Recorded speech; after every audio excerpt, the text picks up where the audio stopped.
Birinchi yangingizni o'zi qo'rqdingizmi protsedurada?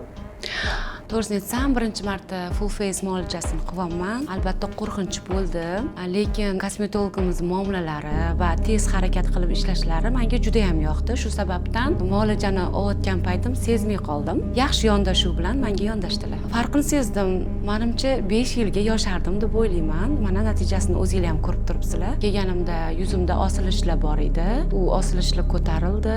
Protseduradan keyin kayfiyatim yana ham ko'tarildi, chunki o'zimga bo'lgan ishonchim yana ham oshdi. Sadoqat opani boshqa kosmetologlardan farqlari nimada? To'g'risini aytsam, salovatlari bosdi. Bori bor, yo'qni yo'q derkanlar. Shunga yarasha natijalarni ham qilib berar ekanlar. Ham qimmatlar, lekin natija super. Menga yoqdi. Ya'ni kelasizmi boshqa protseduralarga?